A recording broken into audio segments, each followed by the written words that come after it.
que está sendo traído, de que será o escolhido para a demissão. Muitas vezes, isso o faz se manifestar com arrogância ou agressividade nas palavras e atitudes, podendo, inclusive, desenvolver transtorno de personalidade narcisista. Quando não, apresenta características do outro extremo, que é a submissão, aceitando humilhações, inferioridades, relacionamentos abusivos, podendo desenvolver transtorno de personalidade limítrofe, mais conhecida como borderline, que é a sensação de instabilidade emocional, insegurança, inutilidade, impulsividade, prejuízo nas relações sociais a todo instante, além de ser sentimentalmente intenso e dependente, medo, paranoia, etc. Um instante continuou. O primeiro, a maioria, tende para o lado de querer parecer melhor que os demais, deseja sobressair sempre e fala muito de si, podendo menosprezar os demais à sua volta.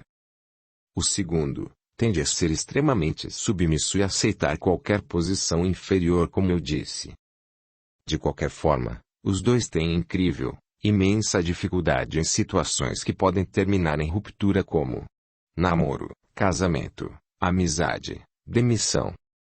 Inconscientemente, acreditam que podem ser abandonados, novamente, e não têm visão do futuro, não têm esperança ou perspectiva de uma vida melhor e diferente daquela que tem ou tinha. Têm medo de recomeçar. Vivem com medo, podendo manifestar esse sentimento com raiva, manipulações para obterem lucros, então, expressam excessiva submissão, aceitando qualquer coisa para não serem rejeitados ou abandonados de novo. Fez breve pausa e observou. Depois, continuou. Por isso, você sente raiva quando, direta ou indiretamente, consciente ou inconscientemente, o assunto é adoção. A adoção é um gatilho que te remete à rejeição ou ao abandono. Você não tem raiva dos seus pais adotivos. Você não tem raiva do mundo ou das pessoas. Tem medo. E, no seu caso, sua agressividade com seus colegas é porque eles representam o que não tem e desejaria. Sua agressividade com seus pais, não querendo conversar, distanciando-se e respondendo mal para eles é para não se apegar e não se apegar para não se decepcionar, porque tem medo de sofrer, porque acredita que, ainda, pode ser rejeitado e abandonado por eles.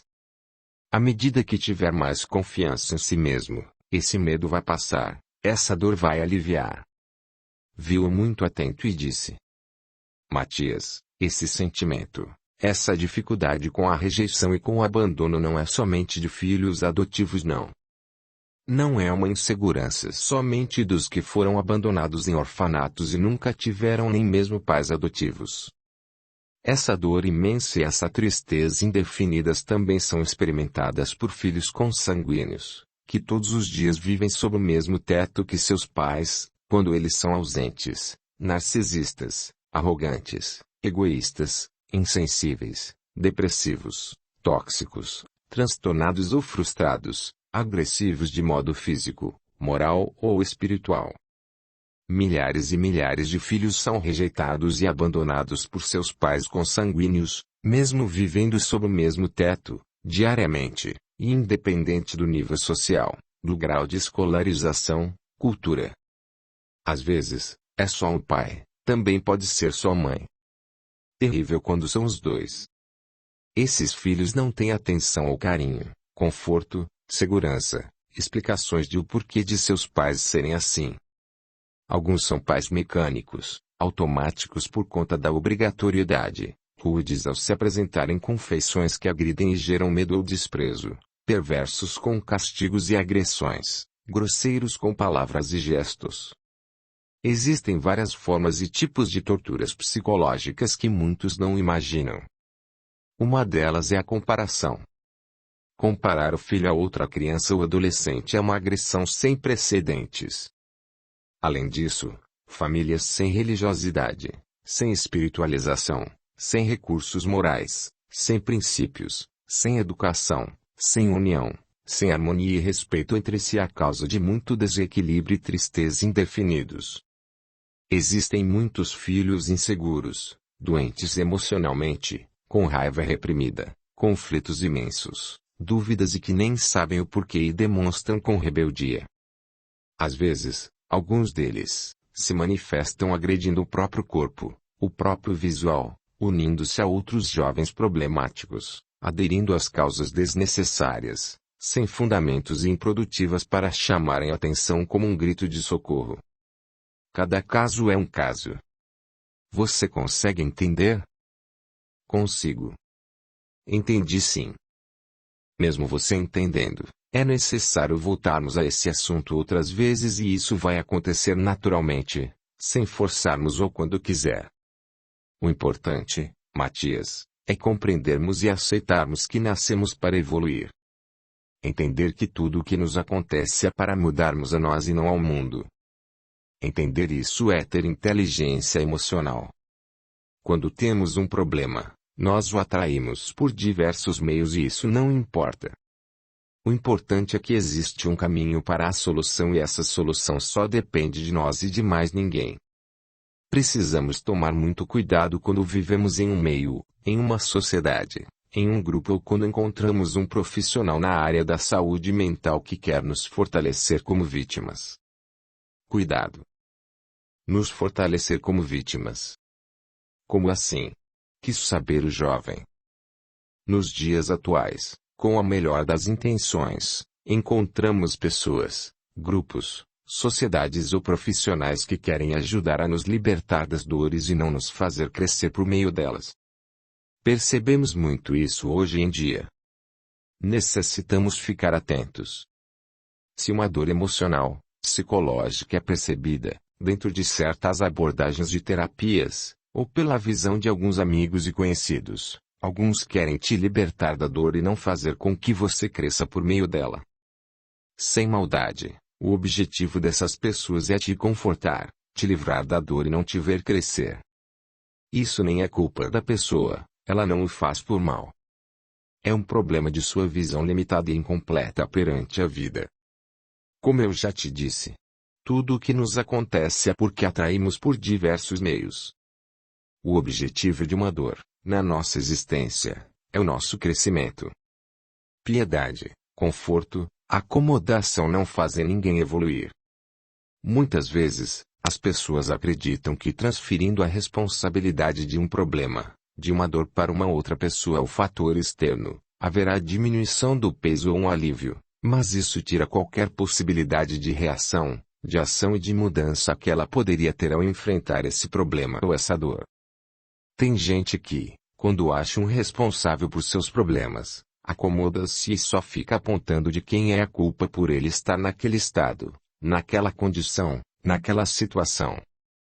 O mundo é responsável por sua infelicidade, infortúnio e tristeza e ele uma pobre vítima de Deus ou da sociedade. Acha que quem tem de mudar é o mundo e não ele. Isso é errado. Por exemplo, se eu achar que minha irmã é a culpada por algum problema que eu tenha, por alguma dificuldade, por alguma dor, eu aponto para ele e digo que minha vida é uma droga por culpa dela e é ela quem tem de mudar. Não. Quem deve mudar sou eu, enfatizou. Imagine se minha irmã rasga meu caderno da escola. Vou sentar e chorar, ficar apontando para minha irmã e dizer: coitada de mim, foi ela quem rasgou meu caderno da escola. Arremedou com voz engraçada. Posso até fazer isso no primeiro momento, mas precisarei ter um enfrentamento e alguma reação positiva para mim e por mim. Devo tomar uma providência. A primeira é levar o caso até minha mãe. A segunda é dar um jeito de recuperar o prejuízo porque a escola e a professora não têm nada a ver com minhas dificuldades e meus problemas. Espero que nossa mãe tome uma providência, mas, independente disso, devo tomar precauções para que minha irmã não tenha mais acesso aos meus materiais importantes.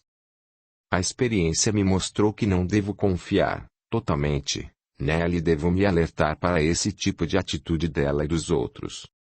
O que não devo fazer é sentar e reclamar que minha irmã rasgou meu caderno e ficar dando uma de coitada, sem tomar atitude alguma. Preciso ter um posicionamento. Achar um culpado e me acomodar não é uma opção saudável. No meu caso, Você está querendo dizer que não devo ficar só olhando para a rejeição e abandono que sofri? Exatamente. Olhar a causa da sua dor, sem fazer nada, não vai te fazer crescer. Ficar preso no passado, analisando sua condição, imaginando que poderia ser diferente, não vai ajudar nem mudar nada. Quando descobrimos o que causou uma dor, uma dificuldade, um problema e não nos esforçamos para mudarmos, não nos esforçamos para crescermos, tornamos essa descoberta um comodismo ou vitimismo. Algo do tipo: já encontrei o culpado, agora, meu acomodo. Sou vítima, sou um coitado, pronto, acabou e as pessoas têm de me aceitar como sou. Um submisso e dependente emocional ou um zangado, mal-humorado e agressivo com palavras e ações. No meu caso, o comodismo e o vitimismo está em dizer: fui rejeitado e abandonado. A culpa por eu ter uma explosão de raiva é pela rejeição e abandono que meus pais biológicos fizeram. Não preciso mudar nada. Sou vítima. Vou continuar assim, porque a culpa não é minha e o mundo tem de me aceitar do jeito que eu sou. É isso? Que magnífico! Você entendeu perfeitamente. Alegrou-se Valéria. Isso serve para tudo. O nosso crescimento moral, a nossa evolução espiritual está no esforço de mudar, de conter as explosões de raiva até que a mesma situação que nos deixou com raiva, não seja mais uma razão para ter raiva. Essa conquista só se consegue com treino. Breve pausa e explicou. Todos nós temos problemas e dificuldades, todos. Sem exceção, enfatizou. Estamos vivendo neste planeta para crescermos, evoluirmos, sermos melhores do que já somos. Despertar a vontade de crescer é voltar-se para o futuro, ocupar-se em ser melhor, mais tranquilo, bom e prudente com você. A rebeldia, a arrogância, o mau humor nunca trouxeram paz e conforto. Falar o que pensa de modo grosseiro, agredir com palavras ou ações, provocar, tentar ou prejudicar, incomodar os outros só traz amargura, cedo ou tarde. Outra coisa. Crescimento e evolução, em todos os sentidos, não são voltados, nunca, para analisar o passado e o que aconteceu para te deixar mal. A descoberta da sua dor é importante, mas se focar nela, será sua perdição. Não importa como nós encontramos um problema, não importa como conseguimos uma dor, o mais importante, o primordial é sairmos do problema, é crescermos por meio da dor e sabermos que se pode fazer isso é um alívio. Se quando nós precisamos do porquê da dor, da causa do problema para sairmos da condição que tanto incomoda, Deus, o universo, a natureza, todas as forças do mundo vão trazer à tona a causa para isso ser trabalhado. E trabalhar isso é criar metas, objetivos e seguir. Sem dúvida, vai conseguir melhorar e ser feliz. Nunca se sentar e se sentir vítima, só falar do problema e da dor trouxeram melhoras e felicidade a alguém. É a sincronicidade. É a busca por soluções que nos deixa melhores. E a mudança de comportamento que nos faz ir à direção do crescimento, que nos faz sentir equilibrados, atrai o que é bom, útil e saudável para as nossas vidas. Esse é um conceito junguiano. Quando nos empenhamos para mudarmos para melhor, para progredirmos e prosperarmos, a natureza, Deus, tudo e todos vão se movimentar para trazer as ferramentas de que precisamos para que vençamos tudo o que quisermos. Entendi. Falou baixinho. Isso serve para tudo na vida, Matias. Se uma dificuldade, uma dor, um problema chegaram até nós, aconteceram em nossa vida, eles são nossos. Nós temos de resolvê-los de alguma forma, nem se for ignorando. Cada caso é um caso. Lógico que poderemos ter ajuda e a ajuda vai aparecer quando nós buscarmos outros objetivos bons, outros focos adequados à saúde física e mental equilibrada, outras tarefas úteis para nós e para o mundo, quando buscarmos crescimento pessoal e espiritual, ocupações e pensamentos saudáveis. Sentar, reclamar e esperar, querendo ficar confortável e recebendo o consolo de um bando de gente passando a mão na nossa cabeça, Isso nunca vai trazer solução. Continue se achando vítima, continue sendo agressivo ou submisso, continue reclamando, sendo rebelde e agredindo as pessoas com comportamentos impróprios e continuará com sua dor, com seus problemas. Mude para melhor. A determinação, a vontade e a garra vão te tirar de sua dor, de seu problema. Não há substitutos para a força de vontade. É somente você quem poderá fazer as coisas por si mesmo. Quando se empenhar a ser melhor e fazer algo bom para si mesmo, não se preocupe, tenha fé, pois, no meio do caminho, vão aparecer ferramentas, oportunidades, pessoas dispostas e muito mais para te ajudar na jornada, sem que você procure por isso. Sempre atraímos o que buscamos. Só não atrai nada aquele que não busca, que fica parado ou empacado no passado, focado no que deveria ter acontecido, lamentando ter sido vítima, voltado para as dores e não se esforçando para mudar. Preciso focar nos meus estudos. Deixar de lado alguns amigos. Já está crescendo. Focando em futuro próspero. Um instante lembrou. Os amigos, os colegas do momento são só companheiros de jornada. Eles mudam, outros aparecem conforme as nossas necessidades. Entendi. Bem. Nossa sessão terminou, por hoje. Pense em tudo que conversamos, sorriu. Obrigado, Valéria. Nossa conversa foi muito boa. Até semana que vem. Até. Matias teria muito para refletir. Capítulo 6. A cruz do orfanato. Naquele dia o sol não brilhava. Embora nublado, estava quente, sem vento e abafado. No quintal de casa, Matias mexia nas engrenagens de sua bicicleta e, a certa distância, Babette o observava.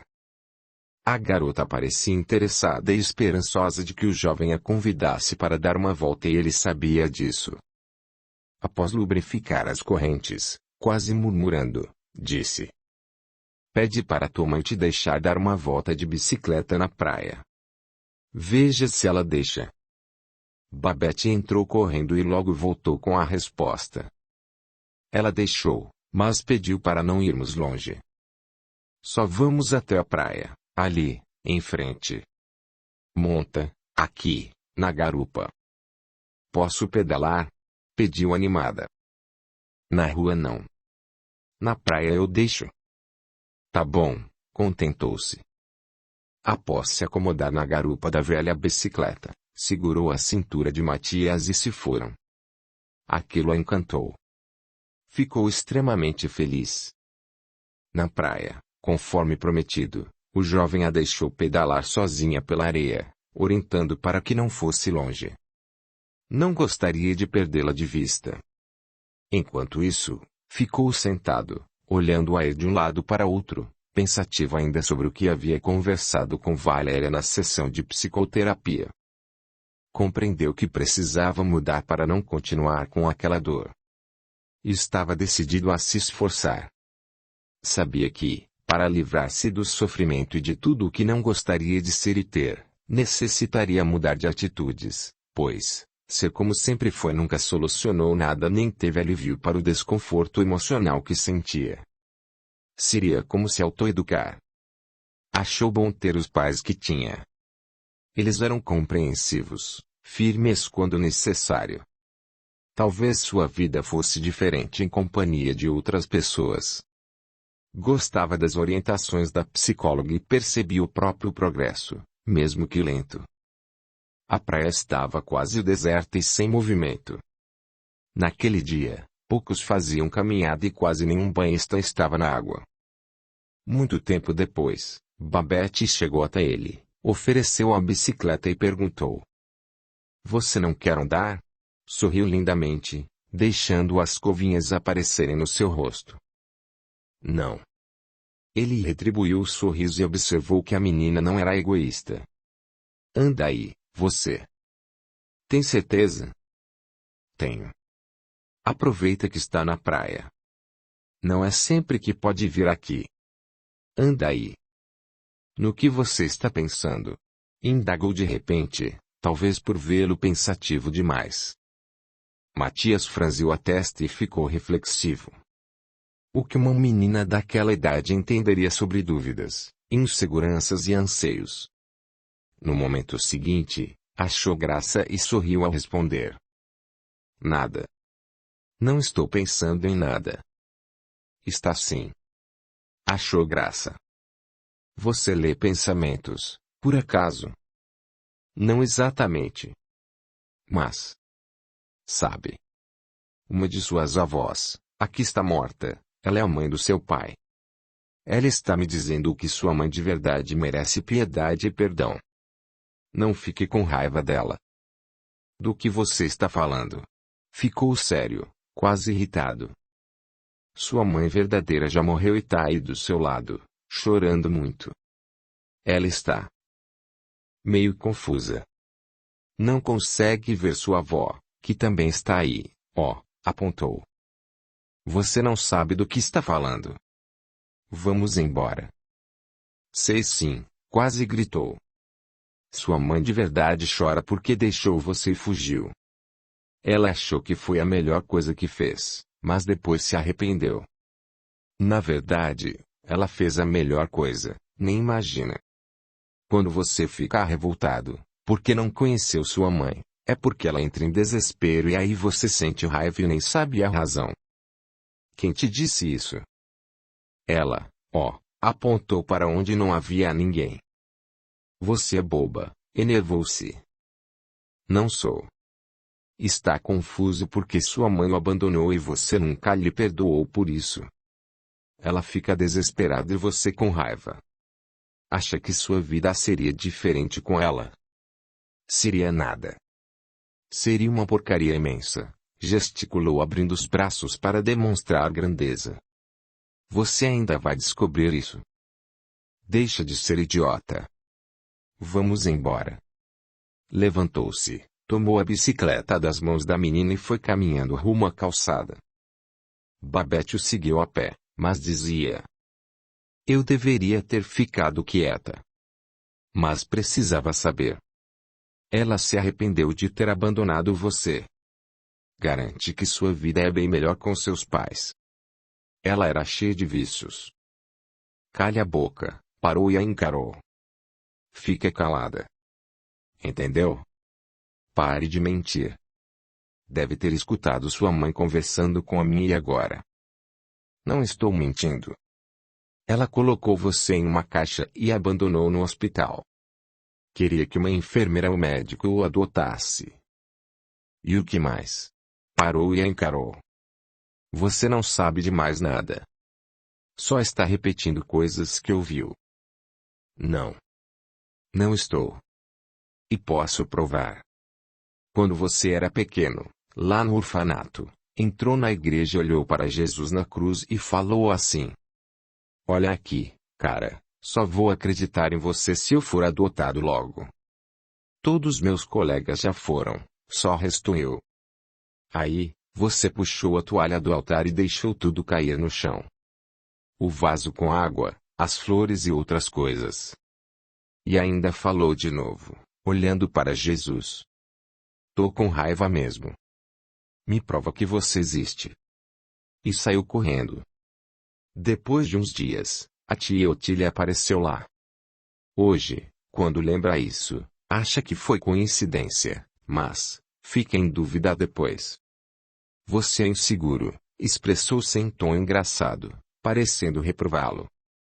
Mas foi Jesus fazendo com que acreditasse nele. E é só por isso que ainda acredita um pouco. Acha que o mundo é culpado pelo que passou. Que sua mãe verdadeira deveria ter recebido a ajuda do seu pai, da família. Fica perdendo tempo imaginando um monte de coisa que poderia ser. Vai se decepcionar no dia em que descobrir tudo sobre ela e a família. Os olhos de Matias cresceram. Sobre ter puxado a toalha do altar e dito aquilo frente à cruz no orfanato, nunca havia contado para ninguém. Nem nas sessões de psicoterapias. Após encarar Babette por alguns segundos, viu-a firme em postura e convicção sobre o que falava. Havia certa autoridade naquela menina, que não sabia explicar. Começaram a sentir a garoa fina que se iniciou repentinamente. Sem dizer nada, com atitude mais tranquila, ele se virou e continuou andando e empurrando a bicicleta, seguido pela garota. O silêncio foi total até chegarem a casa. Ao vê-los molhados, Otília comentou alegremente sem saber o que tinha acontecido. Estava preocupada com vocês, sorriu. Pensei que começariam a encolher e diminuir de tamanho, brincou. Estão encharcados. O filho esboçou um sorriso forçado e foi guardar a bicicleta, enquanto Babette correu para o banheiro para tirar as roupas molhadas. A mulher sentiu algo estranho no ar, mas aquele não era o momento de perguntar. Poucos dias se passaram. Matias se mantinha distante e bem quieto. Quase não conversava ou interagia com ninguém, bem diferente de sua irmã. Lana sempre encontrava uma forma de brincar e se socializar. A mãe percebia a quietude do jovem, mas não dizia nada. Na sessão de psicoterapia, o jovem contou o ocorrido. Então ela falou isso. Ninguém? Ninguém sabia disso. Nem você, ressaltou. Acredita em uma coisa dessas? Pelo que já conversamos, você é do tipo de pessoa que tem ótima memória. Lembra-se desse ocorrido com muita nitidez de detalhes. Lembro sim. E lembro muito bem. Foi um dia diferente em que quebrei uma coisa, puxando a toalha do altar. Não me senti bem por ter feito aquilo. No orfanato, eu fazia isso sem que ninguém visse ou desconfiasse. Mas a Babette soube, de alguma forma, ela soube, falou impressionado. Você acredita nisso? Nisso, o quê? Acredita que ela pode adivinhar, ou melhor, saber de coisas que aconteceram e que ninguém mais sabe? Sim. Acredito em mediunidade. É um dom, de maior ou menor grau, mas comum em algumas pessoas, mesmo crianças. Essa capacidade, muito divulgada e estudada por espíritas e alguns espiritualistas do mundo todo, também foi estudo de Jung. Carl Gustav Jung foi psiquiatra e psicoterapeuta suíço que fundamentou a psicologia analítica. A mediunidade já foi descrita na maioria das civilizações do mundo todo desde antes de Cristo. Sempre causa grande impressão nas pessoas. Embora seja um tema pouco estudado nos últimos anos, mediunidade já foi objeto de grande investigação e estudo por fundadores da moderna psicologia e psiquiatria. Todo o material de grandes estudiosos como de Jung, Mieres, Janet e Freud, sobre mediunidade, já foi revisado, com destaques importantes. Enquanto Freud e Janet associam a mediunidade com a psicopatologia, Jung e James acreditam na possibilidade não patológica e de origem inconsciente pessoal, sem tirar a possibilidade da real atuação de um espírito desencarnado. Miers diz que a mediunidade é um desenvolvimento superior da personalidade e tem como causa um entrelaçamento, uma ligação entre o inconsciente da pessoa, a telepatia e a ação, ou melhor, a influência de espíritos desencarnados. Os livros da codificação espírita explicam isso com muita clareza. Devemos admitir que explicam melhor do que esses nomes acima. Deu uma risadinha. Existem psicólogos e psicanalistas que não acreditam na mediunidade. Falam isso por falta de estudo e informação. Até mesmo o CIE-10, Código Internacional de Doenças, reconhece a existência da mediunidade. O item F44.3 aponta: estado de transe e possessão, configurando como diagnóstico médico e qualificando o transe patológico, só quando a mediunidade é vista como doença, ou seja, o indivíduo não tem controle sobre esse fenômeno, ocorrendo de forma involuntária, em qualquer lugar e de forma não desejada. É a medicina oficial se abrindo para a questão da mediunidade. Simples assim. Não existe motivo para negar existência, deve-se procurar estudo e informação. É que existem psicólogos, psicanalistas e até psiquiatras que não acreditam nisso e outros não creem em Deus. Já encontrei profissionais assim, quando minha mãe procurava um psicólogo para me atender. Lembro-me da minha mãe dizer: se não acredita em Deus, não vai acreditar na gente. Vamos procurar outro, achou graça. Lamento por eles. São pessoas com limitações e que não buscaram estudos sérios a respeito. São pessoas ou profissionais materialistas ou de fé cega.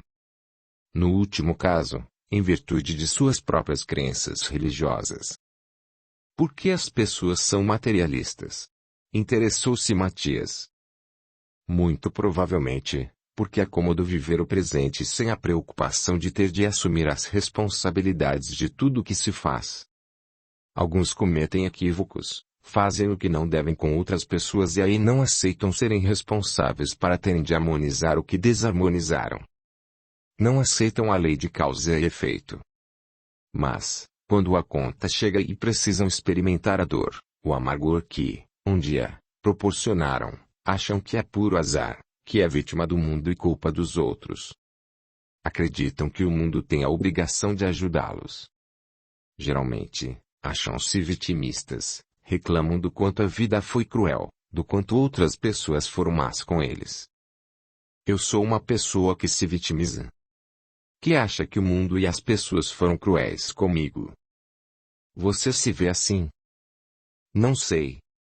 Gostaria que você me dissesse. Fitou-a longamente e sorriu. Eu não diria que você se vitimiza. Creio que fica contrariado por não encontrar respostas. Respostas como por que a mulher que me teve, me abandonou, né? Lógico, Matias. Creio que isso está evidente. E essa curiosidade é normal. Foi sobre o que mais falamos nas últimas sessões, não foi? Foi. Só acredito no que a Babette disse porque mencionou o orfanato e coisas que ninguém sabia. Mas, por que será que essa mulher, que foi minha mãe biológica, está ao meu lado como espírito? Porque me rejeitou e me abandonou. Matias, vamos crer que sua mãe biológica, aquela que te deu à luz, esteja morta. Nesse caso, é bem possível que você nunca saiba a razão de ela não ter ficado com você. Jamais vai saber quais circunstâncias a levaram a te rejeitar e abandonar. Se eu puder falar como profissional, diria que a grande maioria de mães que desistem de ficar com seus filhos se arrependem. Elas o fazem, não pelo egoísmo de quererem ficar sozinhas, mas, muitas vezes, pelo desespero de estarem sozinhas. Uma mãe abandona seu filho por medo do presente e do futuro, pela aflição em não poder oferecer nada. Nem casa, nem abrigo, nem condições para que tenha boa saúde, boa escolaridade, vida confortável. Sem esperança de ter apoio por parte do pai da criança, por parte da sua própria família, ela perde a fé. A ânsia e a angústia tomam conta do seu ser, o desespero é tão grande que a aflição sequestra seus pensamentos coordenados e raciocínio lógico. Ela fica confusa.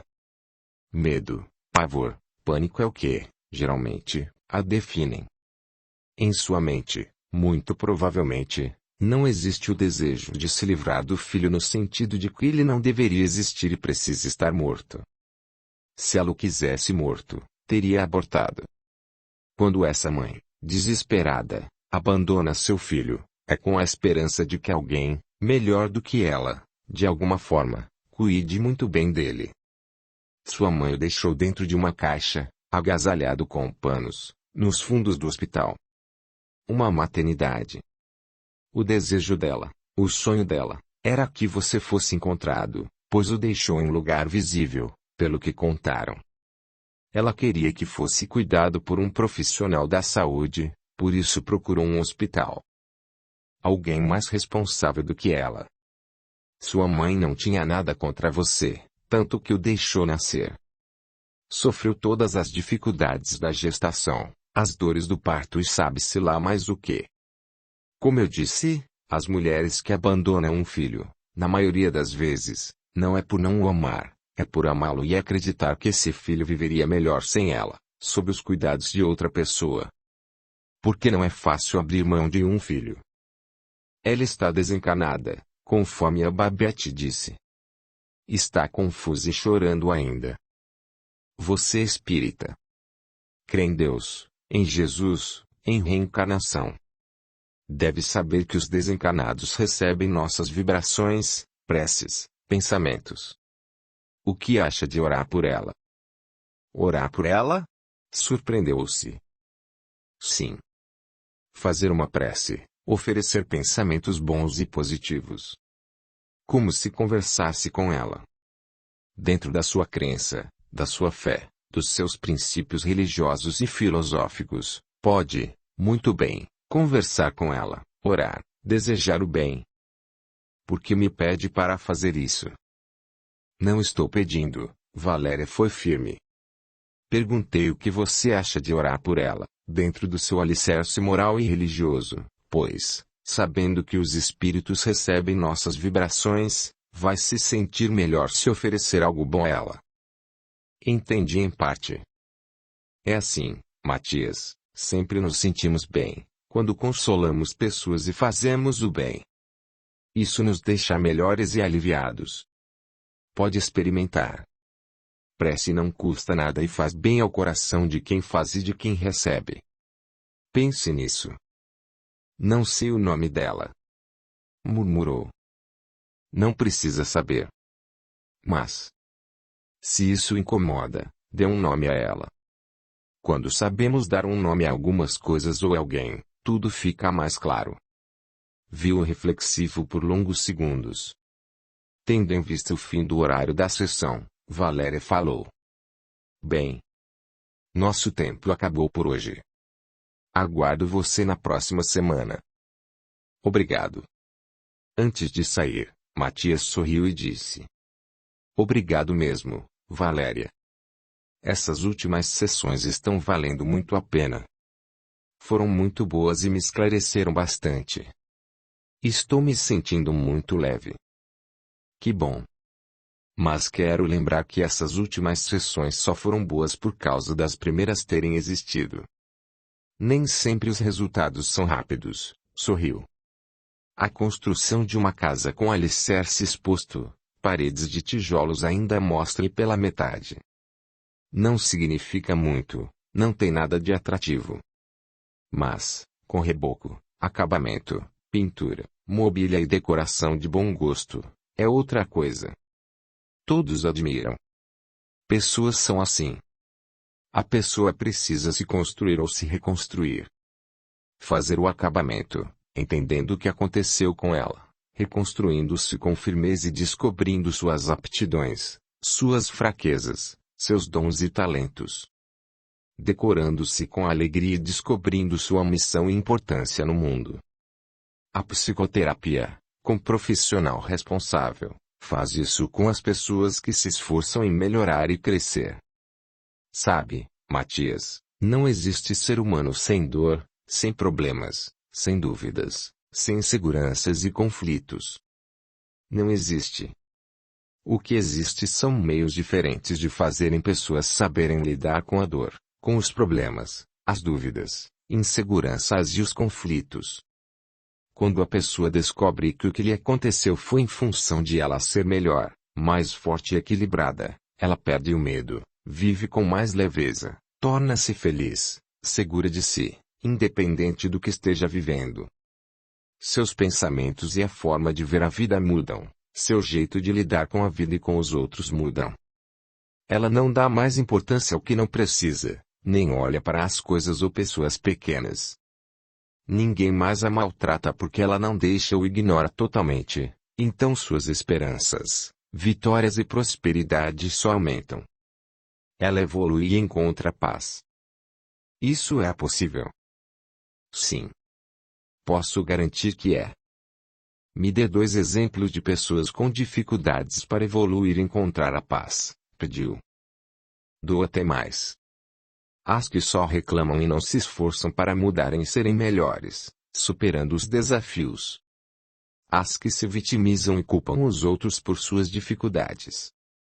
As que fazem fofocas, mentem, falam mal e encontram defeitos no que os outros realizam, vivem de intrigas, fazem provocações, procuram os defeitos alheios, querem viver a vida alheia, serem mais do que são, querem assemelharem-se aos outros e copiam até mesmo o trabalho intelectual ou os imitam assumindo a autoria. Vemos isso em muitas empresas e outras organizações. É gente com má formação de caráter. Essas pessoas não têm paz e não evoluem. Obrigado, Valéria. Até a próxima semana, saiu sorrindo. Até. Capítulo 7. Assombração. Ao retornar para casa, Matias estava só em seu quarto. Ainda pensava muito sobre o que havia conversado na psicoterapia. Fechando a porta, sentou-se na cama. Olhando pela janela, percebeu que começava a escurecer. Era quase noite. Murmurando de forma inaudível, fez a oração do Pai Nosso e, no final, no mesmo volume e tom de voz, disse: Não sei o seu nome. Nem isso sei. Então. Acho que vou te arrumar um nome. Fátima. Tá bom, Fátima. Devo parecer bobo falando, mas... Vamos lá. Você que foi minha mãe e me deu a luz. Vou te chamar de Fátima. Acho que nunca gostei de você até hoje. Não dá para mentir, sei que os espíritos sabem nossos pensamentos. Até hoje, nunca gostei de você, mas a Valéria, a psicóloga que estou indo. Quando ela falou sobre as dificuldades e o desespero que faz uma mulher abandonar um filho. Nunca tinha pensado nisso. Se tinha, não dei tanta importância. Mas, da forma como ela falou, mexeu comigo. Imagino que foi difícil para você, mas para mim também foi. Não fui adotado quando bebê e vivi no orfanato por mais de 5 anos. Passei poucas e boas lá. Apanhei muito. Ficava de castigo direto. Na maioria das vezes, o castigo era ficar sem comer por longo tempo. Quando não era o dia inteiro. Eu apanhava também dos moleques mais velhos e, assim que me tornei um moleque mais velho, batia nos menores. Sentia muita raiva e só agora entendi que essa raiva foi porque fui rejeitado, abandonado e tenho medo de que isso aconteça de novo. Encontrei pessoas que me quiseram. Esses meus pais são bons para mim. Minha mãe Otília é bem firme, durona quando precisa, mas a gente se dá bem. Ela sempre me explica o porquê de estar sendo durona comigo ou por não me deixar fazer o que quero. Fico com raiva por um momento, mas depois entendo que ela tem razão. Melhorei muito na escola, desde que comecei a entender o que a psicóloga, a Valéria, me explicava sobre a vida. Aquele outro psicólogo era um idiota. Ele falava mal do espiritismo. O imbecil nem conhecia e falava mal do Kardec. Dizia que eu tinha de me libertar. Viver sem as amarras da religiosidade, sem dar muita atenção para meus pais. Dizia que a vida era minha, que era um absurdo dar satisfação aos pais. Mas, a vida só é minha mesmo, quando eu puder me sustentar sozinho e não depender de ninguém para nada. Mas, até aí. Sei lá. Tenho muito que aprender com os mais velhos. Até os 5 anos, sempre fui livre de pai e mãe e olha no que deu. Uma cara idiota, que brigava e batia nos outros, que quebrava as coisas dos outros, ficava caladão em casa com o propósito de fazer meus pais sofrerem. Como se eles pudessem adivinhar o que eu pensava e queria. Aí, minha mãe encontrou a psicóloga Valéria. Ela é muito legal. Está explicando melhor as coisas para mim. E quando entendo, dá um alívio. Sinto que quero fazer coisas boas e sei que posso fazer coisas boas, das quais tenho orgulho de mim mesmo. Aí, comecei a compreender o que meus pais diziam e orientavam. Passei a me entender melhor com eles. Nunca tive muito problema com a Lana, minha irmã. Ela também é adotiva. As coisas estão mudando para mim. Estou indo melhor na escola. Tá que preciso melhorar as companhias. Mas deixei de andar com alguns caras encrenqueiros. Ainda não arrumei colegas legais. A Valéria disse que isso é questão de tempo. Acho que colegas melhores ainda não se sentem seguros de estarem comigo. Riu sozinho. Voltei para o grupo de estudo da Mocidade Espírita. Ao menos ali o pessoal é bacana. Outro dia, vieram aqui em casa. Jogamos vôlei na praia e também na quadra do Centro Espírita. Estou começando a me enturmar com eles. Aí, apareceu a Babette, essa menina que é filha da prima da minha mãe, sabe? É aquela ruivinha interessante e engraçada. Olhar para ela é diferente, riu de novo.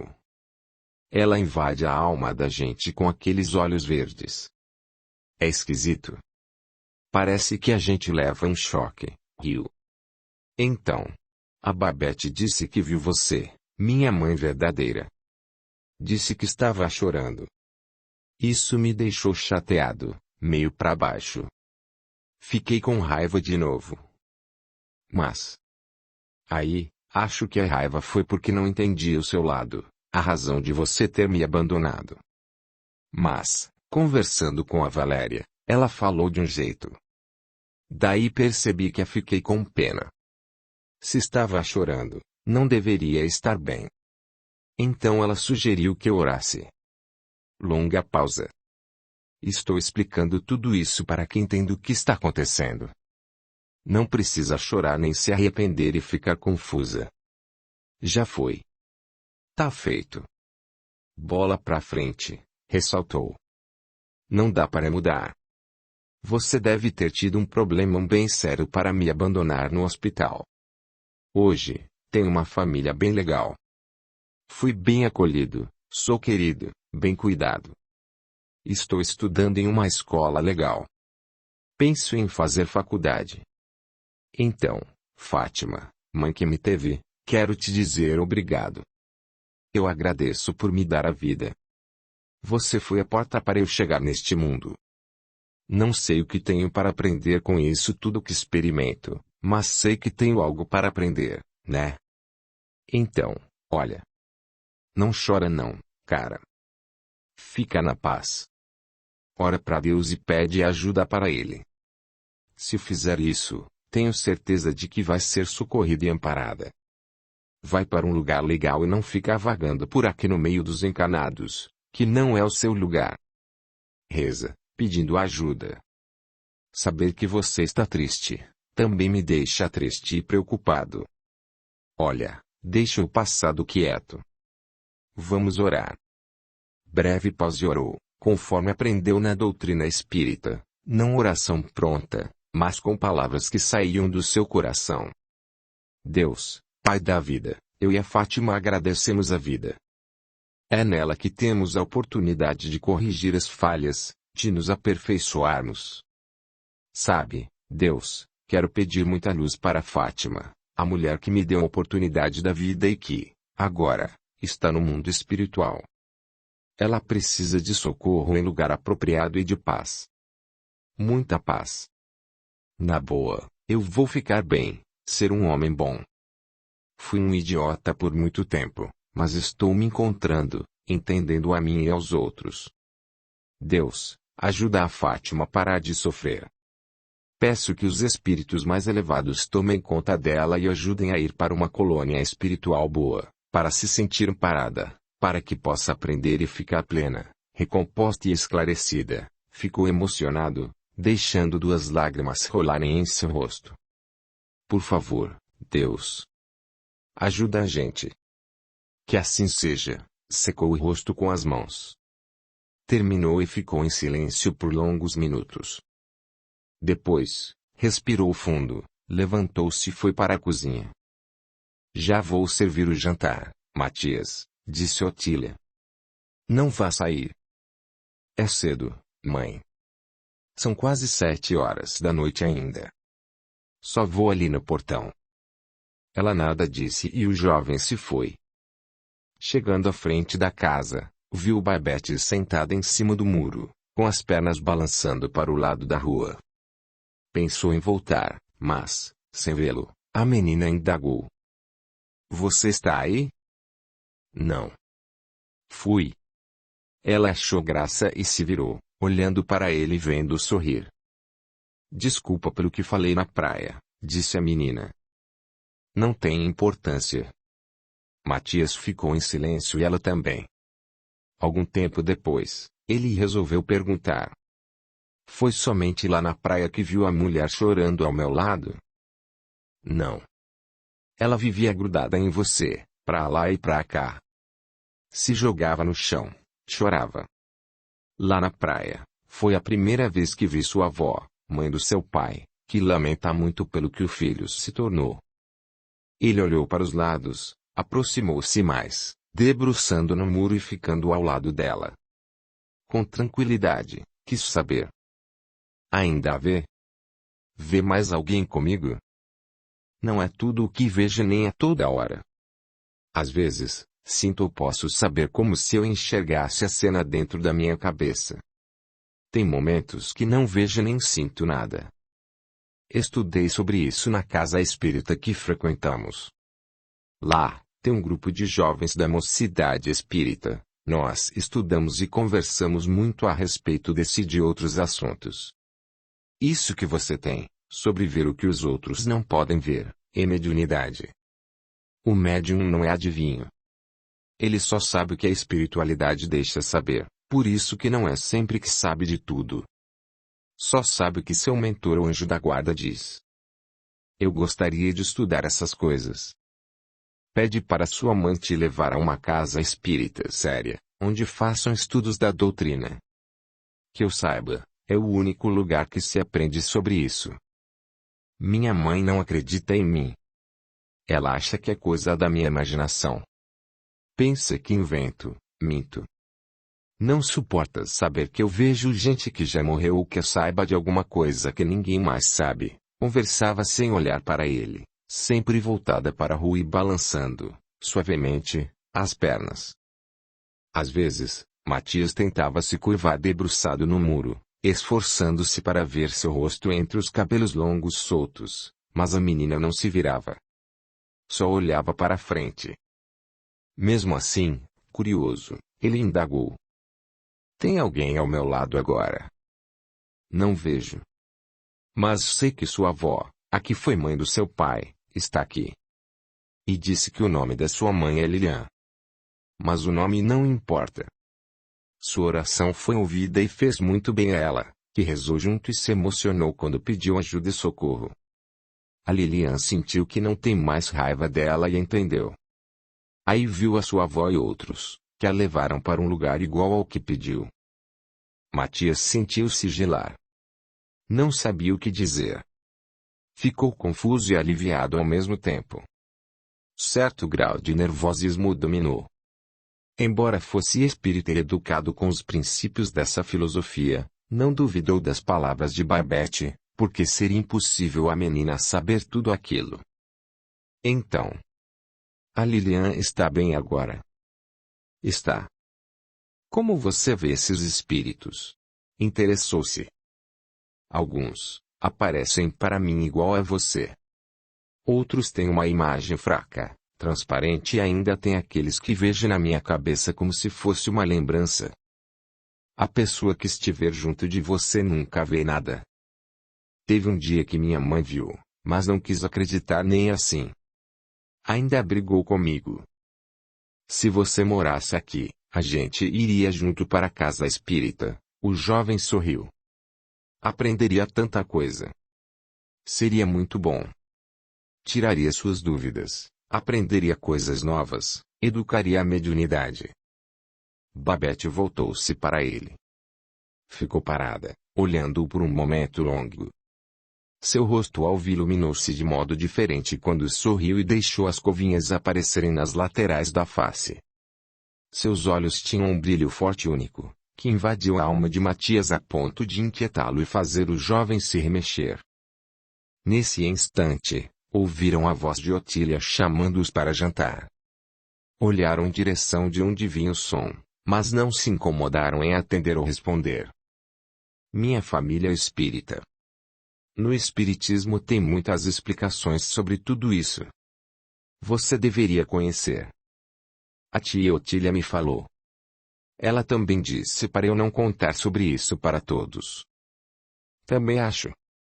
Nem todos entendem. Alguns podem querer explorar esse dom, fazer perguntas descabidas, quererem respostas para coisas absurdas e sem necessidade ou problemas que eles próprios têm de resolver.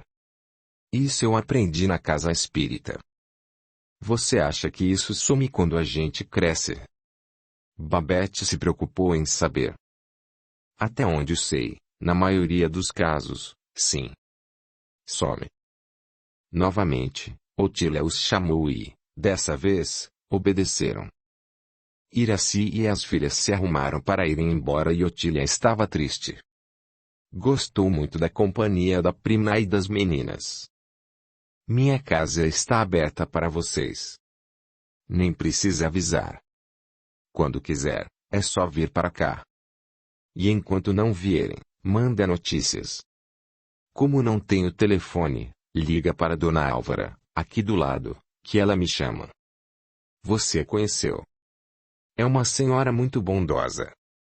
Pode ligar no comecinho da noite que, nesse horário, sempre estou em casa. Está bem. Vou ligar. Ficar aqui esses dias me fez um bem imenso, afirmou Iraci, parecendo satisfeita. Você também sabe que minha casa é sua? É só irem. Você, o Cláudio, Alana e o Matias sempre serão bem-vindos.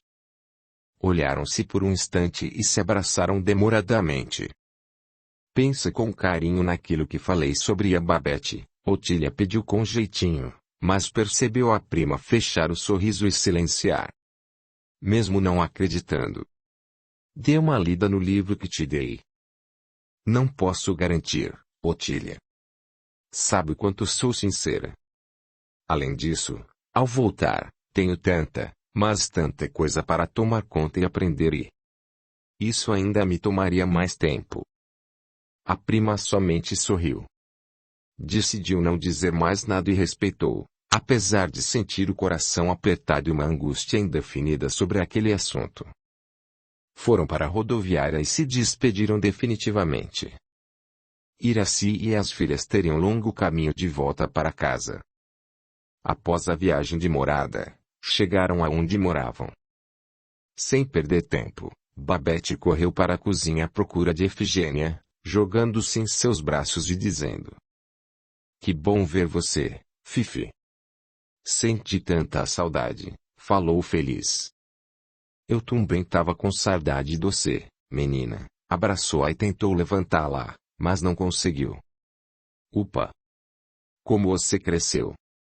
Nem tô conseguindo suspender a menina do chão. O passeio foi bom. Foi ótimo, Fifi. A tia Otília é muito legal. Passeamos muito. Fomos à praia todos os dias. Até enjoei. Andei de bicicleta na areia. Bom dia, Efigênia, a patroa cumprimentou. Bom dia, dona Iraci. Que bom que já estão de volta. Senti farta de vocês, torci as mãos, trazendo os olhos marejados. Também sentimos a sua. Muito, enfatizou. Bom dia, Fifi. Bom dia, Fifi. Síria e Agnes cumprimentaram ao entrar correndo.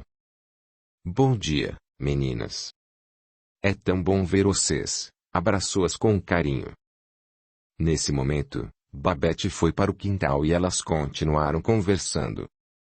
Estou exausta, Efigênia. A viagem foi bem cansativa, Iraci comentou, depois de beber água. A Osana já arrumou seu quarto e preparou a banheira para o seu banho. Não sei se a senhora vai querer dormir antes do almoço. Estou bem cansada mesmo. Acho que vou tomar um banho e descansar. Ainda tem algumas horas antes do almoço e... À tarde, quero conversar com o... Heitor. Preciso ver se ele tem alguma novidade. Vou pedir pro Joel, referiu-se ao outro empregado, colocar a mala de vocês direto na lavanderia. Sim. Pode lavar tudo. Talvez tenha alguma roupa limpa, mas... Veio na mesma mala que as sujas.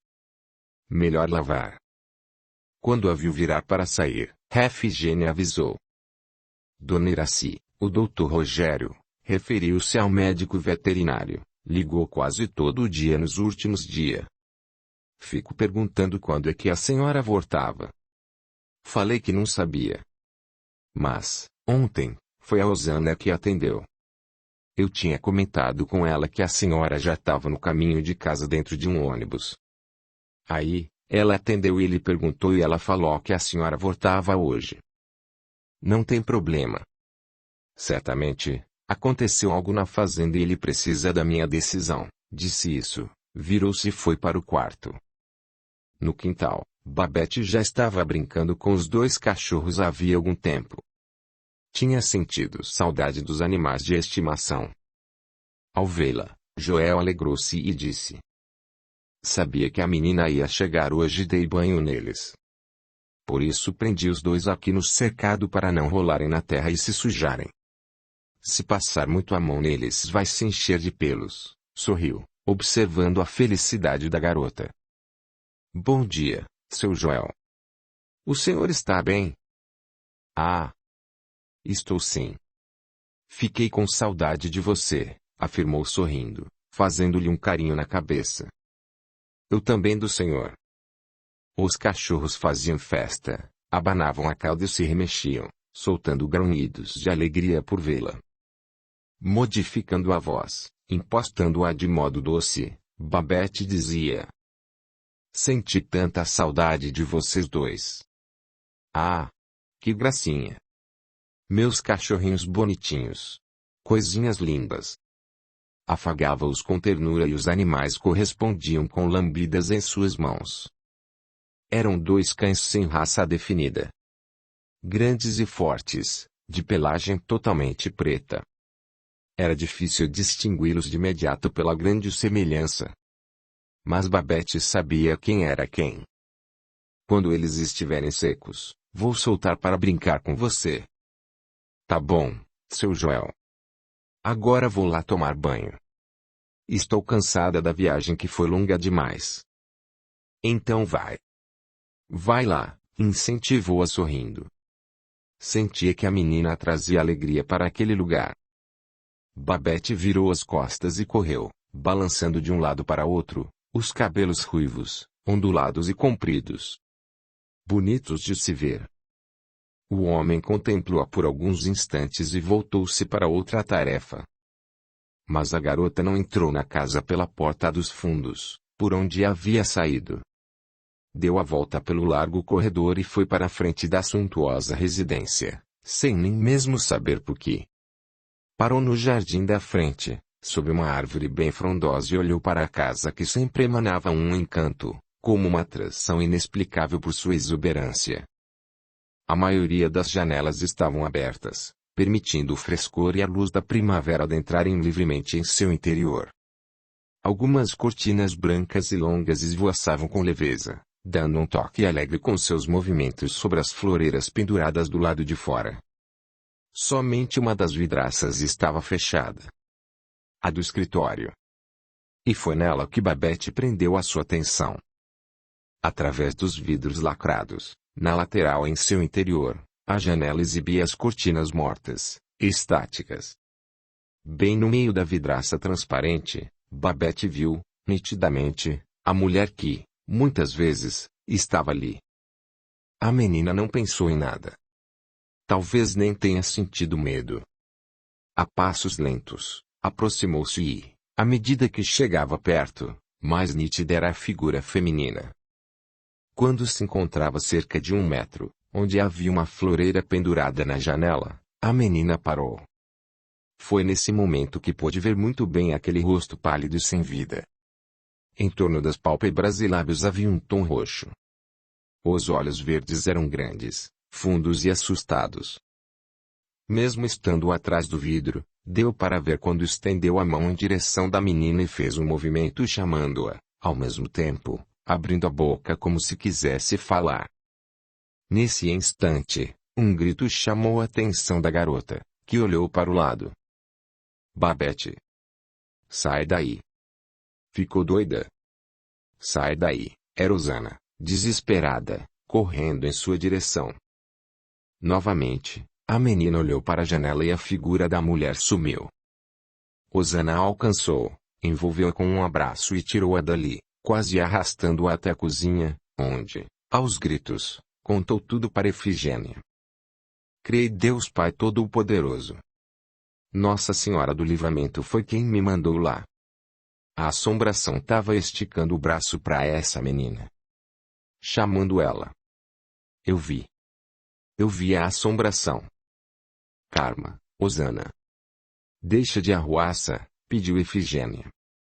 Não fico mais nessa casa. Vou embora daqui. Eu vi uma assombração. Olhando para Babette, disse no mesmo tom eufórico. Menina.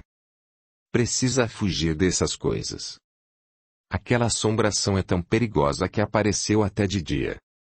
Reza. Vai conversar e pedir bênção pro padre. Essa casa precisa de água benta e muita oração.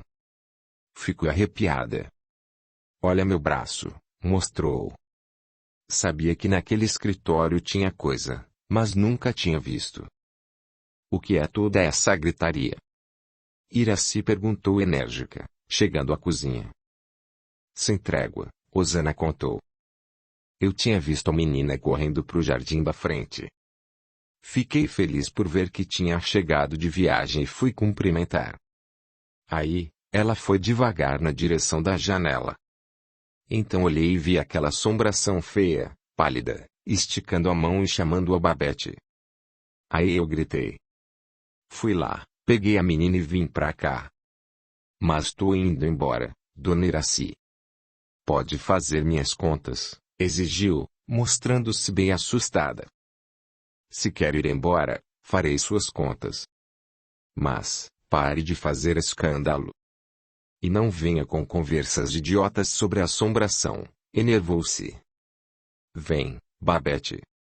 Vem comigo, ficou irritada e exigiu.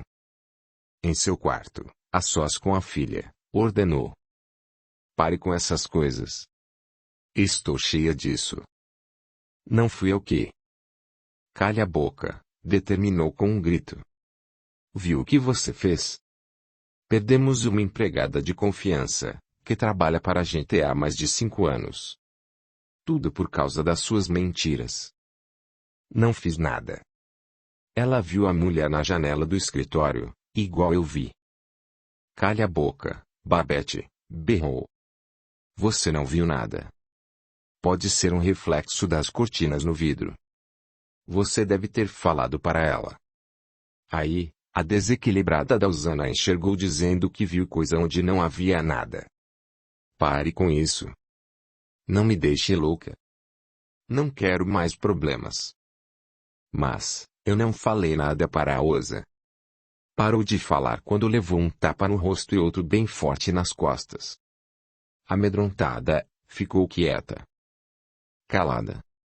Está de castigo para parar de mentir. Não vai almoçar hoje, entendeu? Sim, senhora. Murmurou baixinho e chorando, secando o rosto com as mãos. Agora, já para o seu quarto, berrou com toda a força de seus pulmões. Não saia de lá até eu permitir. Muito magoada e assustada, a filha obedeceu. Jogando-se sobre a cama, encolheu-se e chorou baixinho. Capítulo 8. O segredo de Iraci. Após almoçar, Iraci se arrumou e saiu. Não pareceu ter qualquer preocupação por ter deixado Babette sem comer, enquanto Síria e Agnes almoçaram e foram para o quintal. Preocupada, logo após ver a patroa virar as costas, Efigênia preparou um lanche e foi até o quarto de Babette. Bateu à porta e, sem esperar permissão, vagarosamente, entrou observando a garota de bruços. Com jeitinho, falou bem baixinho. Vim trazer um lanchinho para a menina. Voltando-se para ela, a garota olhou por um momento, sentando-se em seguida. Tô de castigo, Fifi. Minha mãe falou que não é para eu almoçar hoje. Ela já saiu. A Zod foi pra você não almoça. Mas eu trouxe um lanche. Não é, moço? Expressou-se com extrema bondade, natural de sua índole. E outra coisa. Ela não precisa saber, não é verdade? Audiolivro realizado pelo canal Surya Chand Audiobook. Babette sorriu forçosamente. Um sorriso triste, mais de gratidão do que felicidade, mais para agradar-lhe do que para demonstrar satisfação própria. A menina respirou profundamente, tirou os cabelos do rosto e ficou pensativa. Depois, murmurou: Estou com tanta fome. Viajamos a noite toda. E não comeu nadinha desde que chegou. Come esse lanchinho, come. Sei que gosta. O suco é de goiaba. Esse cacho de uva colhi agorinha no quintal dos fundos. Tá fresquinho, disse e colocou a bandeja sobre a escrivaninha. Babette se levantou. Acomodou-se na cadeira e começou a comer bem devagar. Estava triste, magoada com sua mãe. Após algum tempo, perguntou: A Osana vai embora mesmo? Não sei não. Osana faz muito barulho por pouca coisa. Serviço que paga bem tá difícil. Na hora que ela pôr uma mão na consciência e a outra no bolso, vai mudar de ideia. Eu não menti nem a Osana. Aliás, Fifi, eu não disse nada. Igual a mim, a Osana viu a mulher lá na janela. Não sei por que tenho de ficar de castigo.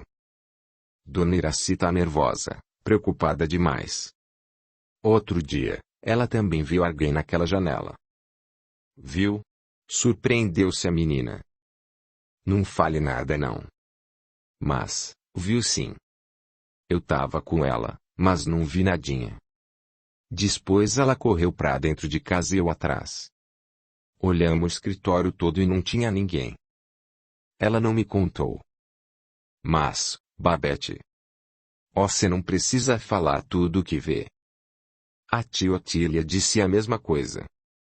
Mas, é que, às vezes, não consigo ficar quieta e guardar pra mim. Antes de falar, pensa. Segura a língua trancada atrás dos dentes. A garota riu mais descontraidamente e continuou comendo o lanche. Ao vê-la terminar, Refigênia orientou. Nem precisa contar pra ninguém que você lanchou. Será nosso segredo, falou bem animada agora. A mulher pegou a bandeja, deu-lhe uma piscadinha e se retirou. Longe de sua casa e também da fazenda, Iraci e o médico veterinário conversavam. Você não me disse que viajaria. Fiquei muito preocupado. Não deu. Não tivemos tempo de ficar a sós. Com Heitor me seguindo feito uma sombra. O que poderia fazer? O tempo que ele se disponibilizou a te ajudar acabou. Agora seu cunhado cuidará da própria fazenda e de seus próprios negócios. Não tem de ficar metendo o bedelho nas suas coisas. Aliás, podemos dizer que ele não é mais seu cunhado, não é mesmo? Abraçou-a pelas costas, recostando seu rosto ao dela. Estamos livres dele. Mas ninguém pode desconfiar. Você precisa se manter distante. Pode deixar, meu amor. Beijou-a na face e a soltou do abraço. Com o tempo, diremos que, por trabalharmos próximos, nós nos conhecemos melhor e nos apaixonamos. Tudo ficará bem mais fácil, pois as pessoas entenderão. Sei que é cedo demais revelar algo agora. Estou muito nervosa ainda. Relaxa. Rogério sorriu. Não há motivo para se estressar. Eu não esperava a morte do Dárcio. Quem diria? Tão novo, morrer em um acidente tão estúpido, Iraci pareceu lamentar verdadeiramente. São coisas da vida. Destino inexplicável. Só Deus mesmo para saber o que nos reserva. Não é mesmo? Tornou a sorrir com leveza.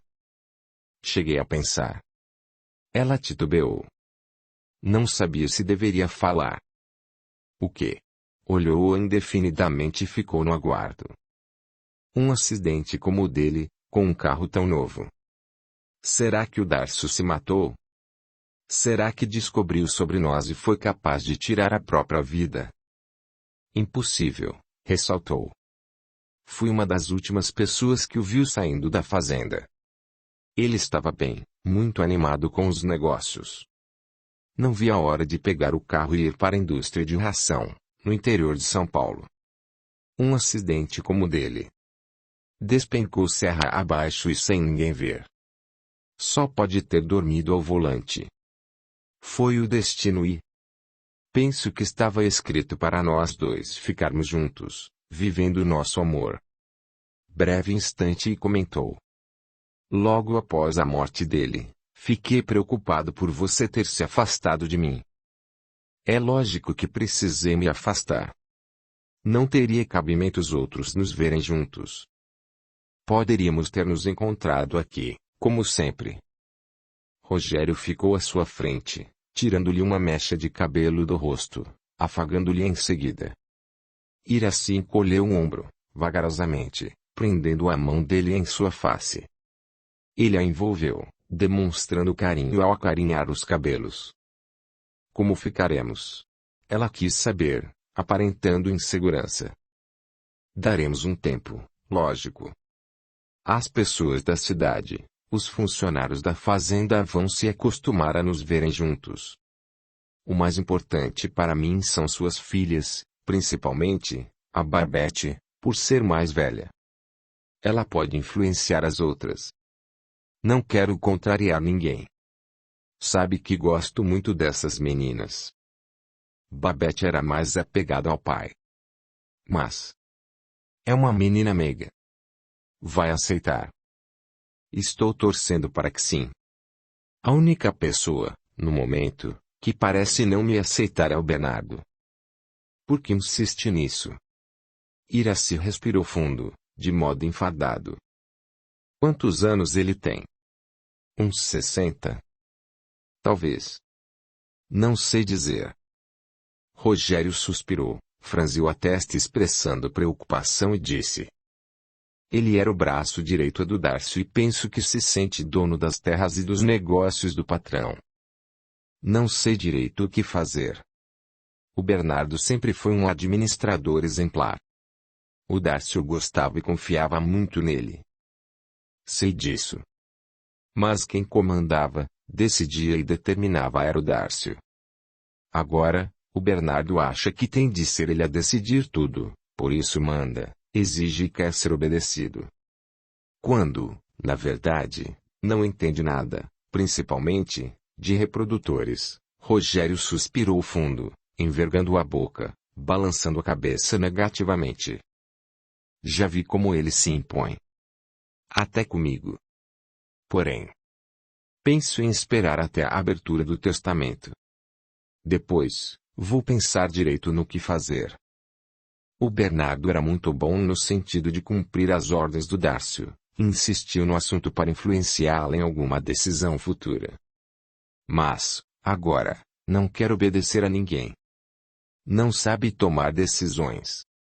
O mundo dos negócios, nessa área, demanda esperteza e conhecimento. Duas coisas que ele não tem. Iraci suspirou fundo, parecendo exausta. Indo até ela, ele massageou seus ombros com carinho, sorriu e ainda disse. Não fique assim. Vou cuidar de tudo para você. Não se preocupe tanto.